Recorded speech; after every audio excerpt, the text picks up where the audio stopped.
علم دوست ماں حضرت ام ربیہ ابو عثمان ربیعۃ الرائی رحمۃ اللہ علیہم کی والدہ تھی۔ ان کی شادی ابو عبد الرحمن فروخ سے ہوئی۔ امام ربیہ رحمۃ اللہ علیہ ابھی شکم مادر میں تھے کہ ان کے والد کو خراسان کی مہم پر جانا پڑا۔ گھر سے چلتے وقت انہوں نے اپنی اہلیہ کو 30,000 اشرفیاں دی اور کہا کہ یہی میری کل پونجی ہے، انہیں احتیاط سے رکھنا۔ ہاں، اگر میری غیر حاضری میں تمہیں کوئی ضرورت پیش آ جائے تو تم اس رقم میں سے جتنی چاہو خرچ کر سکتی ہو، اور میرے جانے کے بعد اللہ تمہیں لڑکا یا لڑکی دے تو اس کی پرورش عمدہ طریقے سے کرنا۔ یہ کہہ کر انہوں نے بیوی کو خدا حافظ کہا اور دمشق جا کر اسلامی لشکر میں شامل ہو گئے۔ اس زمانے میں اسلامی فتوحات کا سلسلہ مسلسل جاری تھا، یہاں تک کہ فروخ کو ان مہموں میں حصہ لیتے لیتے پورے 27 برس گزر گئے، لیکن جہاد میں مصروفیت نے انہیں گھر نہ لوٹنے دیا اور گھر سے ان کا کوئی رابطہ ہی قائم نہ ہو سکا۔ ادھر ان کے گھر سے نکلنے کے 4-5 ماہ بعد اللہ تعالیٰ نے ان کی بیوی کو فرزند عطا کیا، جس کا نام انہوں نے ربیہ رکھا، اور اپنے بچے کی پرورش نہایت عمدہ طریقے سے کی۔ جب ربیہ سن شعور کو پہنچے تو والدہ نے ان کی تعلیم و تربیت کا اعلیٰ انتظام کیا، یہاں تک کہ اپنے شوہر کی چھوڑی ہوئی تمام اشرفیاں ربیہ کی تعلیم پر خرچ کر۔ ربیہ بھی بے حد ذہین اور محنتی تھے۔ انہوں نے بہت چھوٹی عمر میں قرآن پاک حفظ کر لیا اور پھر چند سال کے اندر اندر قرآن، حدیث، فقہ، ادب اور دوسرے تمام علوم پر ایسا عبور حاصل کر لیا کہ ان کے علمی کمالات کی سارے عرب میں دھوم مچ گئی، اور وہ 20-22 برس کی عمر میں اپنے وقت کے امام تسلیم کیے گئے۔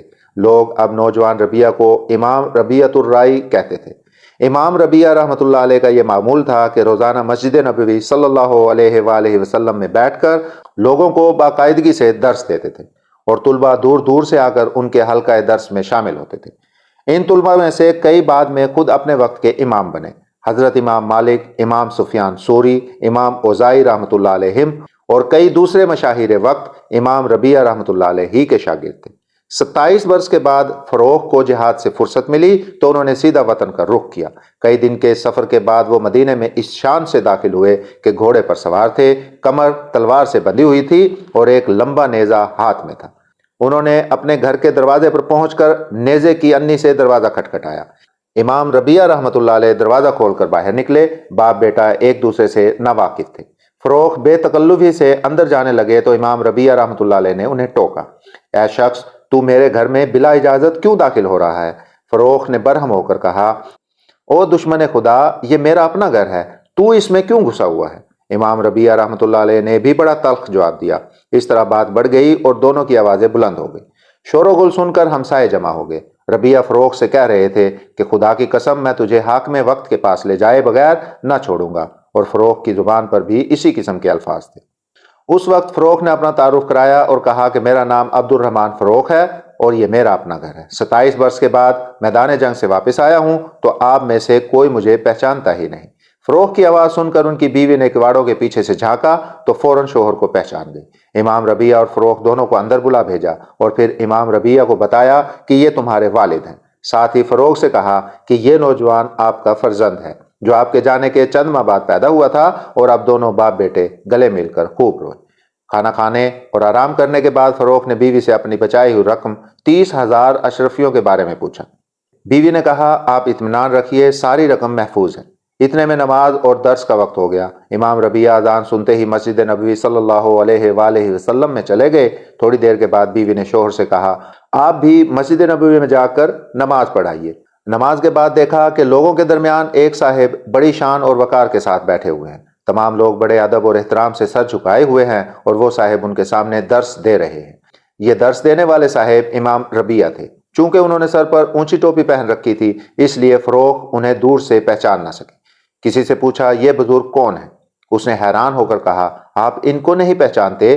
یہ امام ربیہ الرائی بن ابی عبد الرحمن ہیں۔ فروخ کو یہ سن کر اس قدر مسرت ہوئی کہ ان کی آنکھوں سے خوشی کے آنسو چھلک پڑے اور بے اختیار ان کے منہ سے نکلا، اللہ کا لاکھ لاکھ شکر ہے کہ اس نے میرے بیٹے کا درجہ اتنا بلند کیا۔ خوشی خوشی گھر آئے اور بیوی کو بتایا کہ آج میں نے اپنے بیٹے کی جو عزت اور شان دیکھی اس سے پہلے کسی بڑے سے بڑے آدمی کی نہیں دیکھی تھی۔ بیوی نے کہا، آپ کو بیٹے کی یہ عظمت و شان پسند ہے یا 30,000 اشرفیاں؟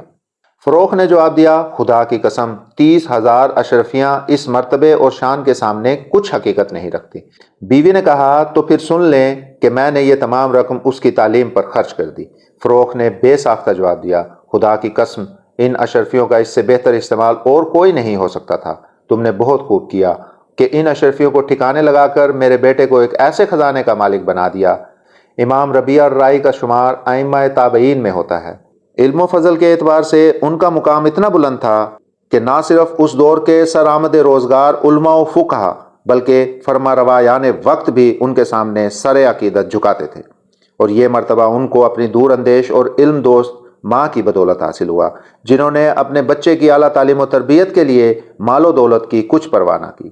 فائدہ اس سے ثابت ہوتا ہے کہ بچوں کی تعلیم و تربیت کی پہلی منزل ماں کی گود ہے، اور ماں ہی بچوں کی زندگی کی معمار ہے۔ اگر مائیں اپنے بچوں کی تعلیم و تربیت پر پوری توجہ دیں تو کوئی وجہ نہیں کہ وہ بڑے ہو کر قوم اور وطن کے قابل فخر سپوت نہ بنیں۔